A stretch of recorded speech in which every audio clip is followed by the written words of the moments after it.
Story 1. This occurred in the early 2000s when I was employed at a popular toy store, just before the Black Friday shopping frenzy began. During my time there, I learned that toy commercials often aired 2 weeks or more in advance to generate interest in new products. I also discovered that while we had the toy in stock, we couldn't release it until a specific date. Additionally, at the store I worked at, holiday workers wore red shirts and regular employees wore blue shirts. An entitled father entered the store, roaming around for a while in search of a particular toy. Eventually, he approached one of my coworkers, who was wearing a red shirt, and asked her for the toy. She informed him that she didn't know where it was. This caused the entitled father to start screaming at her, which drew the attention of the other staff members who came over to see what was wrong. The girl was in tears as he called her all kinds of names, and she was so upset that she quit the next day. Now, not all of us had children or watched kids' commercials, but I did, so I knew which toy he was looking for. I tried to de-escalate the situation by speaking calmly to him, but he began cursing at me, calling me stupid, and asking why a toy store didn't have such a popular toy yet. In my best customer service mode, I, in a blue shirt, explained about the commercials and release dates, though I didn't tell him the toy's exact release date. Despite my efforts, he continued to spew hateful remarks, and eventually, security had to escort him out of the store. The funny part is, the popular toy was being released the very next day, and if he had been polite, we might have let him purchase it a day early. However, he was so hateful that the rest of us decided not to tell him about the release. I don't know if he ever found the toy, but he certainly didn't get it while I was there. Story 2. This incident occurred before the global lockdowns, but I didn't have Reddit at the time, and it remains the most mortifying experience I've ever had. This story involves my good friend, their entitled mother, and me. I, a 15-year-old girl, struggle with a disorder called trichotillomania. It's a condition where you pull out your hair as a coping mechanism during stressful times. At the time this happened, I was almost completely bald because of it, with patches of wiry regrowing hair and some completely bald spots. It wasn't a pretty sight, and I wore a beanie all the time to cover it up. Fortunately, I had very supportive and understanding friends who did everything they could to cheer me up daily. One night, my good friend invited me over to her house for dinner. I had known her family since primary school, so I was aware of her mother's strict dinner table rules, which were reasonable. No coats, no hats, no elbows on the table, and so on. I assumed my friend had explained my situation to her mother, and she would be understanding. However, that wasn't the case. The entitled mother was visibly uncomfortable with me wearing the beanie as we sat down to eat. She said, "Would you mind taking off your hat at the dinner table?" I immediately felt uncomfortable and considered how to explain the situation in front of my friend's younger brother. My friend intervened, saying, "Mom, it's okay, just leave it." The entitled mother snapped, "Don't talk back to me like that. This is my dinner table, and I don't allow outdoor clothes during meal times." I apologized and explained, "I'm really sorry, but I'd prefer to keep it on for personal reasons." She got up and said, "This is ridiculous, just take off the hat." When I didn't budge, she grabbed the top of my beanie and started to pull it off. My hand started to my head, trying to resist. She was about to make a comment about me being childish, but quickly fell silent when she saw my battered, patchy, and bald head. Her mouth hung open for a moment as the rest of the table stayed silent. My friend, bless her, was furious with her mother, snatched my beanie from her hands, and quickly led me away from the table. Story 3. A few years ago, I was living in Las Vegas, and an entitled mother literally wheeled me away from my family. I have several health issues, and after a few unsuccessful surgeries and neurological damage, I was bedridden. I never left my house or bed except for doctor appointments. I hadn't been out at all for 2.5 years. I had worked really hard on my daily physical therapy, and my balance had greatly improved. My family came out for a visit. My husband was stationed at Nellis Air Force Base, and I was so excited to surprise them with my progress. I could stand and walk, and I was even wearing pants.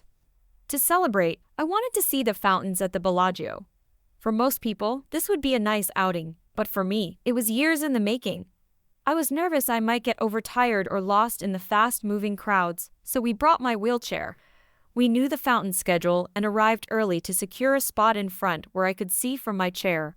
It was a significant moment for all of us. We lined up by the fence, and as soon as the show started, I felt someone tugging on my wheelchair.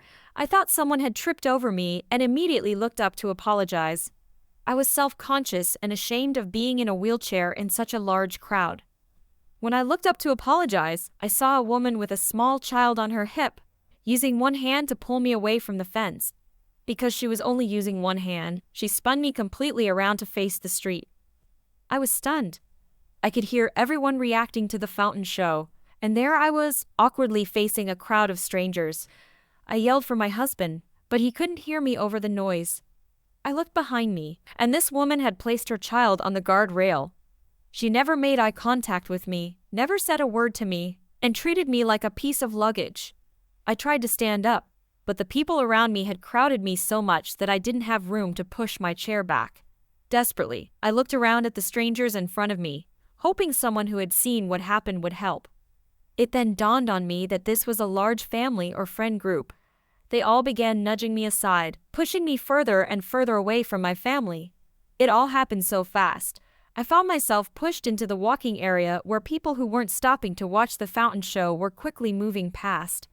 People couldn't see me through the crowd and were stumbling over or past me. I couldn't see my family anymore and was trying hard to push myself up out of my chair as my physical therapist had taught me. Suddenly, I felt someone grabbing my chair again, and I panicked. I started yelling, "No, please, no!" Then I realized it was my husband. He had glanced over to check on me and to take a picture of me being out for the first time, but I was gone. He had to fight his way through the crowd, the same family group, to find me. I burst into tears. I don't know why, but it felt like all the trauma from the last few years hit me at once. I told him they had pushed me away. After putting it together, my husband was furious. He turned to the group and demanded to know who had pushed me. By this time, the fountain show was nearly over. The group initially ignored my husband, just as they had ignored me, until I pointed out the woman with her child as the one responsible. My family confronted her nicely, I might add, and tried to explain why a wheelchair is an extension of a person. At first, she pretended not to speak English, but I had heard them speaking English among themselves while they pushed me into the walking area, and I told my husband as much. She then abandoned that act and told my family that I was in their way, and probably couldn't see anyway, and the man with her claimed, in a raised voice, that, in their country, they don't take their shameful family members out in public. To which my husband responded, "If that were true, none of you would be here." I was perhaps even more shocked by his last sentence than by being wheeled away. I managed to gather the courage to tell him that what he said was nonsense, and that I'm sure people in your country are actually kind and would be proud if I were their daughter. I remember my exact words because later, I was very proud that I stood up to them. The group collectively scoffed, spoke to each other quickly in what I think was Hindi, and slowly walked away as if nothing had happened. We didn't stay for the next show because I just wanted to go home. I'm not sure which is worse, pushing a disabled person in a wheelchair out of your way, or wrongly painting your countrymen as prejudiced. Story 4. This was originally posted on Choosing Beggars, and a few people suggested I repost it here too, so here it is. Over the years, I've noticed that the worst culprits for being ungrateful tend to be family members, especially those distant relatives who are only loosely connected to you, and deep down, you don't really know each other that well. This incident occurred quite a long time ago, over 10 years ago, and I had almost forgotten about it until someone reminded me last weekend. Way back then, I had just received a promotion to a new role, and I bought some new tools, including a new Apple laptop, for work. I was living in London at the time, in a small flat, so space was at a premium. I decided I needed to get rid of some things in the house, one of which was a desktop computer that was a few years old at the time. Back then, my grandmother used to call me every few days just to chat about things. I mentioned to her that I had received a promotion, bought some new items, and was planning to give away some old ones. Being an elderly lady whose main hobby was chatting with family on the phone, she passed this news on to a few relatives. One of my aunts heard the news and told her younger child. A few days later, my aunt and her child called me and said they would take the computer. Great, I told them to come over and collect it. They drove over the next day and started a long argument with me when they arrived. For some reason, probably because my grandmother didn't really understand computers or my aunt misheard my aunt and her child thought they were picking up my brand new Apple laptop instead of the few years old desktop. My aunt, being an adult, at least understood it must have been a miscommunication. However, my younger cousin threw a huge tantrum in my house. He kept complaining about how the specifications of the machine were terrible and how it would be useless to him.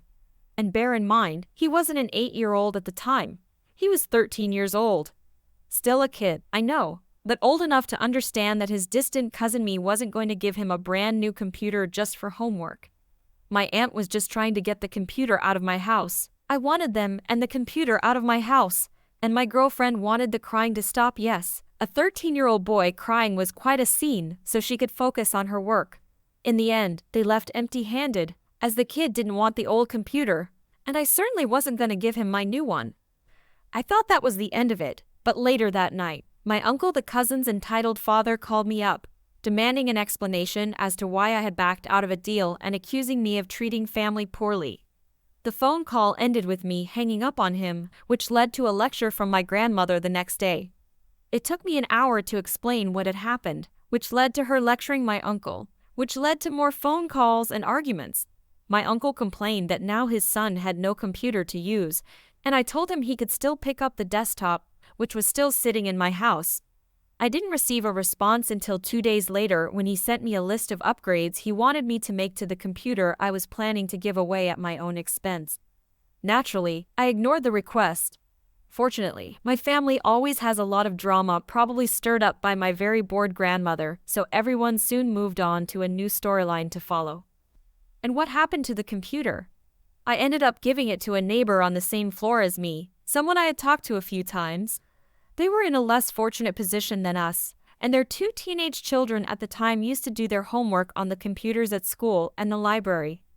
Once my girlfriend found out about their situation, it was an obvious choice to give the computer to them. At first, they refused it because they couldn't afford to pay for it. But we weren't looking for money anyway, as in it wasn't worth much, and B, it was much easier to bring the computer a few doors down than anywhere else. They remained our neighbors for a few more years before I moved away from the building. I hadn't thought much about what happened until recently when I was contacted by the older of the 2 children. He had just graduated from university and started a job. We talked about a few things, and he thanked me again for giving them the computer all those years ago. Apparently, it's still being used by their parents at home. It's funny how things can turn out sometimes. Story 5. I was merely an observer in this story, which took place a few years ago when I visited Poland. Apologies if I've spelled the name wrong. So, I paid just like everyone else to tour Auschwitz and have a guide. At the beginning of the tour, the guide told an entitled family to leave their open food in their bags or dispose of it in the trash. They listened but with obvious annoyance, saying something along the lines of, "But we want to enjoy this trip, why can't we eat?" After a bit, the son once again pulled out his food and started loudly munching, while the guide was showing us and explaining the awful things that happened there. Once again, the guide had to tell the son to stop eating during the tour, for reasons that should have been obvious to everyone except that family. When we entered a room where the prisoners had been kept, I saw the son pull out a marker and start writing what I assume was his name repeatedly on the walls. Now visibly quite angry, the guide demanded that he stop immediately, warning of severe consequences. The entitled parents stepped in, shouting about how they had paid to be there and should be allowed to have fun who goes to Auschwitz for fun, and accused the guide of being rude and disrespectful. The best part, they were kicked out, or at least it seemed that way, because they mysteriously disappeared from the tour after that. It was a very interesting tour overall, and I would highly recommend it 10/10's guide.